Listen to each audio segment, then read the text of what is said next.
This video shows a moment from 2021 when 13 US soldiers lost their lives in a suicide bombing at Kabul airport in Afghanistan. It was a tragic day, and President Trump called it the most embarrassing moment in the history of our country. But there's a much darker secret behind this tragedy, one that has been quietly unfolding for years. Russia has been secretly paying the Taliban to kill US soldiers in Afghanistan since at least 2015. Reports say that Russia has spent around $30 million funding attacks against American and allied troops. But this wasn't just random violence. It was a carefully planned operation by Russia's military intelligence agency, the GRU, which we will talk about soon. These actions basically turned Afghanistan into a battlefield between the US and Russia. Now, thanks to a major investigation by Der Spiegel and The Insider, we know more than ever about how this shadowy plan worked. Russian intelligence didn't just hand over cash. They built entire networks inside Afghanistan. They used local contacts to move money, recruit fighters, and pay for attacks. And the bounties were huge. For every US or coalition soldier killed, Taliban-linked militants received $200,000. It's a shocking amount of money, spent in secret to pay for violence and keep a hidden war going. Russia carried out this plan using a network of key players, each working behind the scenes to make it happen. Understanding who was involved and how they operated gives us a clearer picture of the growing tensions between Russia and the West. But first, to understand how this secret war came to be, we need to go back to where it all started: the long, complicated history between the US and Russia in Afghanistan, a battle that began all the way back in 2001. You probably know that after 9/11, the US invaded Afghanistan to fight against terrorism. But what you might not know is how Russia reacted to all of this. Russia has a long history with Afghanistan, going back to the 1800s, during a time called the Great Game. Back then, Russia and Britain were fighting for control over Central Asia. In 1878, Russia sent its first diplomats to Kabul, hoping to set up trade routes to India. But Britain wanted Afghanistan to be a buffer zone to keep Russia away. In 1907, both countries made a deal called the Anglo-Russian Entente, where the two nations agreed that Britain got influence over Afghanistan, while Russia controlled parts of Central Asia and northern Iran. But that wasn't the end of the story. In 1979, the Soviet Union invaded Afghanistan to help their communist allies take power. At first, things looked easy for them. They captured big cities and set up a friendly government. But Afghan fighters, known as the Mujahideen, fought back hard. These rebels got weapons and support from countries like the US, which were trying, at the time, to defeat the Soviet Union in the Cold War. The war dragged on for nearly 10 years, and the Soviet Union realized it was a disaster. In 1989, they finally left. They lost 15,000 soldiers and nearly 2 million Afghans died. Soon after, the Soviet Union collapsed, and the war became a bitter memory of failure for Russia. So when the US invaded Afghanistan in 2001, Russia watched carefully. At first, they didn't seem to mind. They even reopened their embassy in Kabul. But as the years went on and Russia-US relations got worse, Russia's views changed. They saw an opportunity, not just to protect their own interests, but to hurt the US. By 2008, Russia started getting more involved. They forgave billions in Afghan debt, increased trade, boosted aid, and helped build roads and buildings. But they also saw a chance to make things harder for America. Russia wanted to regain its power in Central Asia, an area it considered its backyard. Despite officially calling the Taliban a terrorist group, Russia began secret talks with them. By 2015, Vladimir Putin even admitted they were in contact with Taliban leaders. He claimed it was for peace, but the truth was much darker. Even though Russia said they were worried about threats like ISIS-K and terrorism groups spreading through their country, really, they wanted to humiliate the US and make them look weak in front of the world. This mix of rivalry, fear, and ambition led Russia to its deadliest move yet, a secret bounty program that would take its conflict with America to a whole new level. And so, in the shadows, Russia devised a brutal strategy. Instead of fighting openly, they would fund the very militants the US was trying to defeat, turning Afghanistan into a deadly chessboard where American soldiers were the targets. Now let's break down exactly how this operation worked. The story starts with Russia's spy agency, the GRU. While many people have heard of the KGB, which was known for spying and controlling politics during the Cold War, the GRU stayed in the shadows. It wasn't as well known, but it survived the fall of the Soviet Union and became one of the most dangerous spy networks in the world. Unlike the KGB, which split into different agencies after 1991, the GRU stayed together. It ran secret missions across the world, sent out undercover spies, and controlled special forces. The GRU was involved in cyber attacks, assassinations, and secret operations from Ukraine to Syria.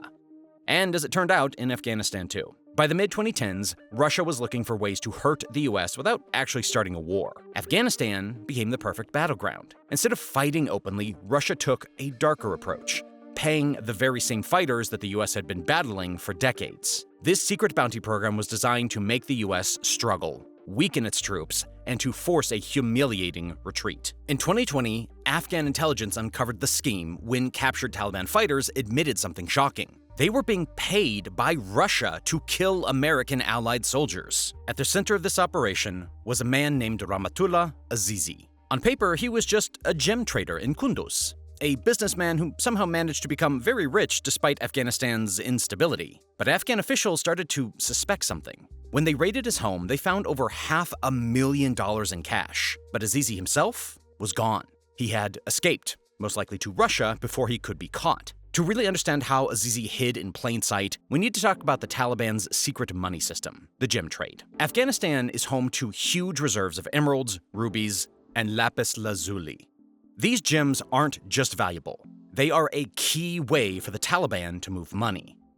Every week in places like Panjshir province, auctions take place where buyers bid thousands, sometimes millions of dollars for freshly mined gems. The Taliban taxes these sales, claiming the money helps Afghanistan, but in reality, the gem trade is a hidden financial network, one that is almost impossible to trace. With Afghanistan sitting on an estimated $1 trillion in minerals, foreign countries like China, Russia, and Iran have taken interest. Unlike banks, which keep records of transactions, gemstone deals leave no paper trail. Money can be exchanged secretly, smuggled across borders, and turned into cash, weapons, or influence. This is exactly how Azizi was able to operate without getting caught. His gem business acted as the perfect disguise for Russia's bounty program. He used couriers to move millions of dollars in Russian cash, disguising deadly transactions as simple gem trades. Azizi was a small part of a much bigger network of Russian agents in Central Asia. The GRU helped him create multiple false identities, some of which were linked to Russian spies involved in assassinations and sabotage missions. But Azizi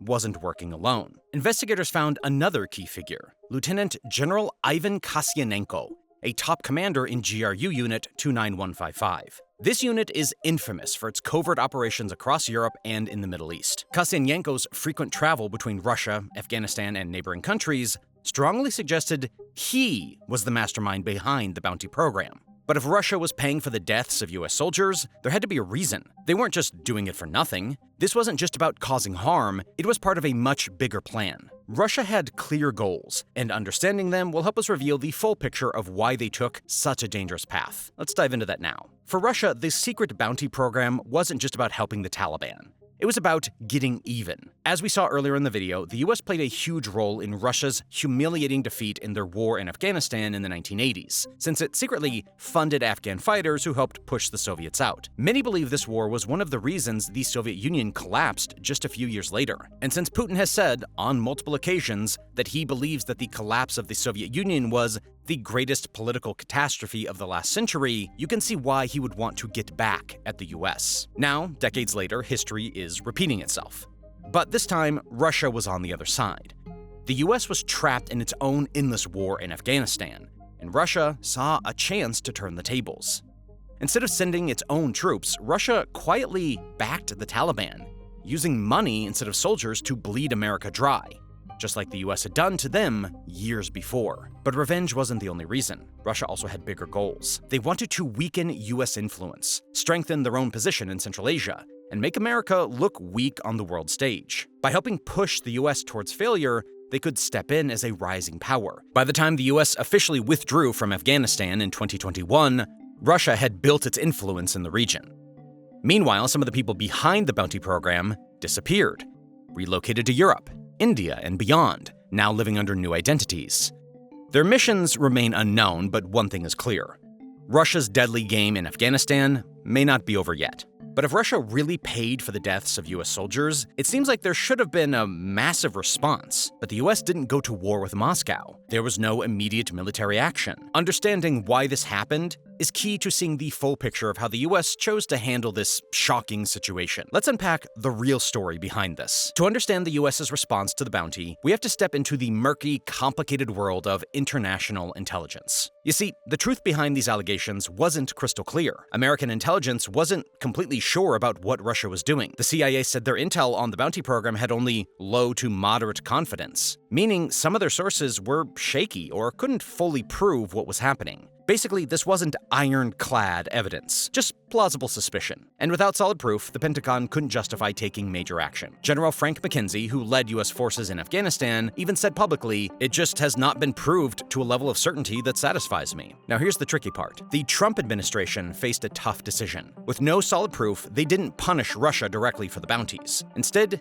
they stayed silent publicly, even when Democrats criticized this inaction as dangerous.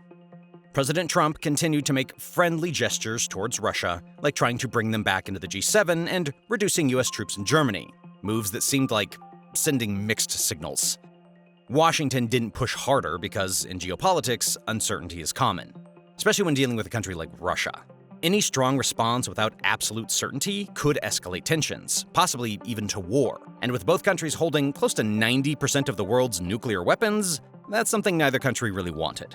In short, the reason the US didn't launch a massive response was because they simply couldn't be 100% sure. And in the murky world of global espionage, that uncertainty can make all the difference. Whether uncertainty justifies silence is something that still sparks debate. Still, even without solid proof, it's clear that Russia isn't backing down. From Africa to the Middle East to Ukraine, Russia has been using shadowy tactics to challenge the US at every turn. But direct confrontation isn't their style. They operate through proxies, mercenaries, and covert influence campaigns, maintaining just enough distance to deny involvement while expanding their reach. Even without a direct confession, their actions tell the whole story. Russia is willing to go further than ever to weaken America's power and shift global influence in its favor. Afghanistan was just one example.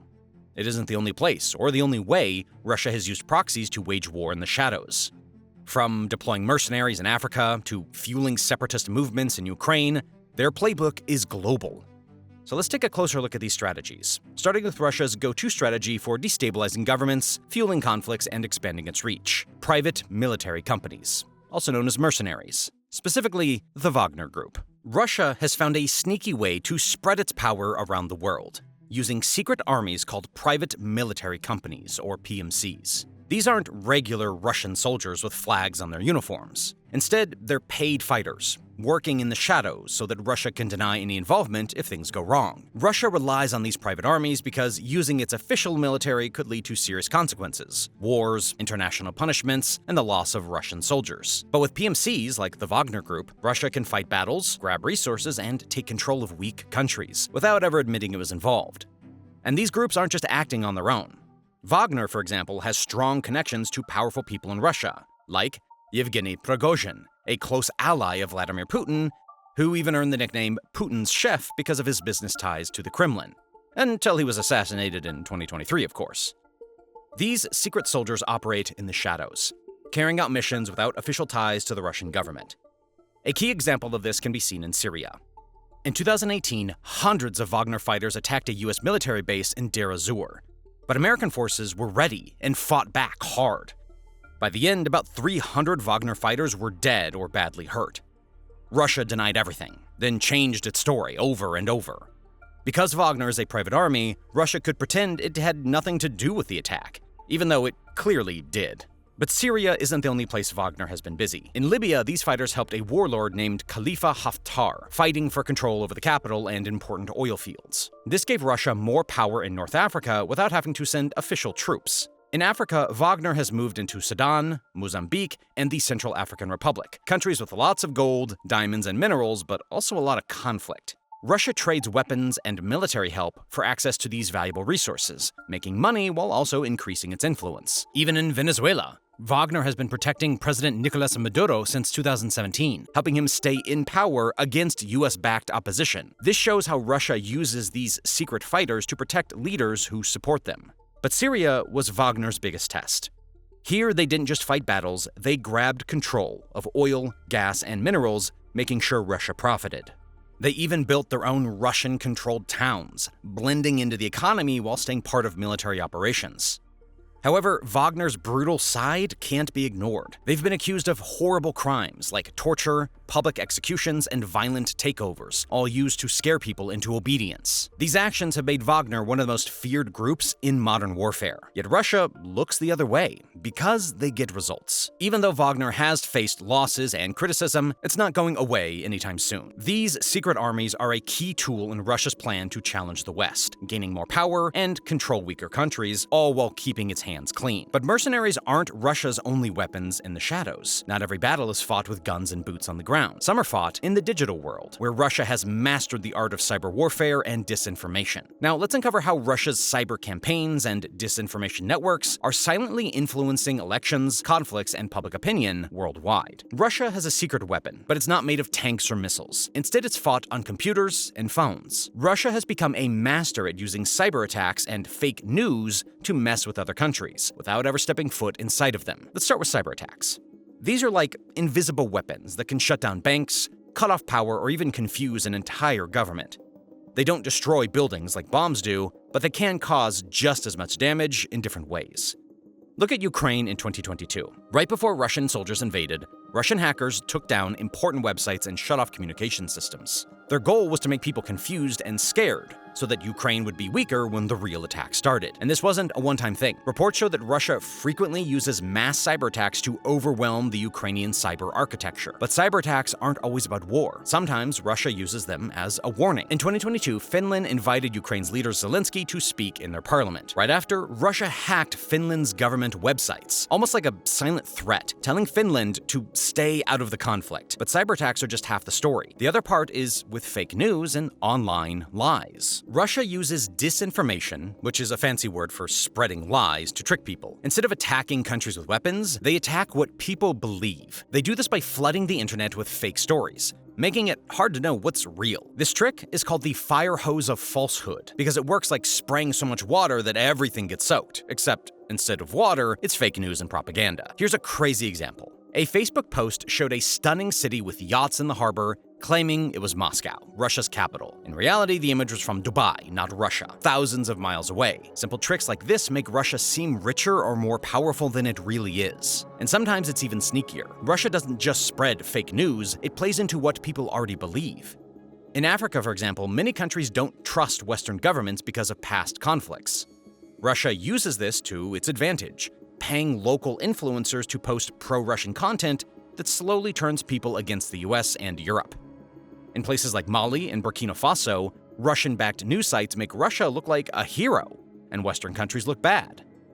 This slowly changes how people think, making them believe that Russia is the better friend. Russia also uses TikTok and Telegram to send out fake news to Latin America, Africa, and the Middle East, places where they still have influence. This isn't just random, it's part of Russia's big plan.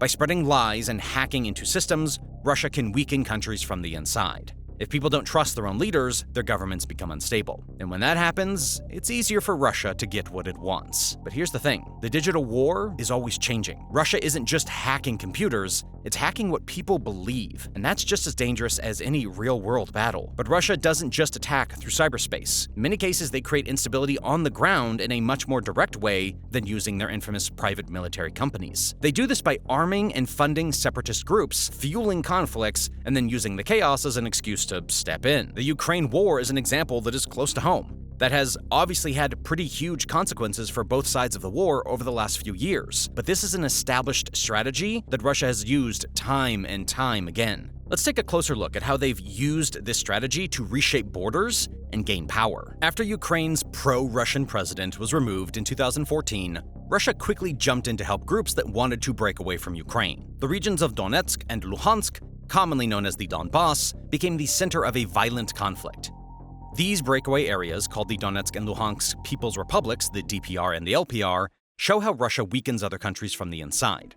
Russia didn't just cheer them on, they sent money, weapons, and even fighters. For example, a leaked document shows that Russia planned to spend over $12 billion in these areas in just 3 years. Most of this money went to raising salaries and pensions, making life there feel more like Russia than Ukraine. The plan was clear: bring these regions closer to Russia, making it nearly impossible for them to reunite with Ukraine in the future. But Russia didn't stop at the money. They sent soldiers and weapons too. While many of the fighters were from eastern Ukraine, a lot of them came straight from Russia. There were Russian soldiers, volunteers, and even veterans from past wars. Some fighters even came from as far away as Brazil. Chechen forces sent by Ramzan Kadyrov, a leader loyal to Moscow, also played a big role in the battle. And here's the thing, Ukraine isn't the only place where Russia has used this trick. Back in 2008 in Georgia, Russia supported separatists in South Ossetia and Abkhazia. After years of backing them, Russia invaded, claiming they needed to protect these regions. Today, those areas are still under Russian control. In Moldova, Russia has been supporting Transnistria, a breakaway region, for decades. Russian troops are still there, and Moscow helps with money and resources. This keeps Moldova weak and stops it from getting too close to Europe or NATO. Russia does this to keep its neighbors weak and divided, making it harder for them to stand against its influence. If places like Ukraine, Georgia, and Moldova are constantly dealing with breakaway regions, it's harder for them to join alliances like NATO or the European Union. And because Russia doesn't officially take over, they can pretend they're not involved, avoiding punishment from other countries. YouTube just dropped a mind-boggling announcement. It is paying creators $64 million per day. Why? Well, because YouTube doesn't have enough creators. That is why you see videos on your homepage that have less than 1,000 views, like this one. Now, of course, that doesn't mean everyone should start a channel, but if you have ever wondered about starting a YouTube channel, or a faceless YouTube channel like this one, well, now's the perfect time. YouTube is paying creators millions every day, and it's pushing newer, smaller channels now more than ever. But I'm sure many of you have questions on how to get started and how to grow a channel. We get questions in our email all the time from some of you guys. So that's why we've decided to put all of our YouTube advice into one training bootcamp for the low price of completely free. So, if you're someone interested in starting your own YouTube channel, you can sign up for this bootcamp by clicking on the link in the description or on the screen. Sign up now because, unfortunately, unlike YouTube videos, the bootcamp is like a Zoom call, so it's limited to just 100 people. Okay, let's get back to the video. And Russia doesn't stop in Eastern Europe. It also stirs up separatist movements in the West. Moscow has even hosted events with groups from Scotland, Catalonia, Texas, and California, hoping to create division in powerful countries like the US and the UK. So this isn't random. Russia's support for breakaway movements is a strategy, a way to keep its rivals busy, spread its influence, and avoid blame. It's a long game, and Moscow plays it really well. But the US has been closely watching and counteracting Russia for a long time. While Moscow plays its long game of proxy wars and disinformation, Washington has its own strategies, both subtle and direct, to push back. Let's explore how the US has responded to Russia's covert influence. When Russia attacked Ukraine in 2022, the United States and its allies acted fast. NATO strongly condemned Russia and started sending weapons, money, and intelligence to help Ukraine defend itself. With better weapons and training, Ukraine stood a chance against Russia's powerful military. But that wasn't the only way the US fought back. Behind the scenes, America and its allies used one of their strongest weapons: sanctions. They froze over $500 billion of Russian money and blocked 16,000 businesses, banks, and leaders from trading with the West. These rules were made to weaken Russia's economy, making it harder for them to pay for wars or interfere in other countries. But Russia didn't just sit back. It found ways to escape the sanctions, setting up secret trade routes and making deals with friendly nations. China became one of Russia's biggest partners, helping it continue buying and selling important goods. By 2023, trade between Russia and China had grown by 70%, reaching a record $237 billion. China even sent Russia technology and parts needed for weapons, helping it keep fighting despite the restrictions. The US knew it had to stop these secret deals. American spies tracked Russia's hidden oil sales, which were helping fund the war. The US also put pressure on countries like China, warning them not to help Russia avoid the sanctions. Even with all this pressure, Russia didn't give up. It transformed its economy into a war machine. Factories that once made everyday products switched to building tanks, missiles, and weapons. Some people in Russia made huge profits from the war, which meant they had no reason to push for peace. The US realized this wasn't going to be a short fight. It increased military spending, strengthened alliances, and sent more troops to Eastern Europe to keep Russia from growing stronger. America knew that if it pulled back too soon, Russia could rebuild and come back even stronger.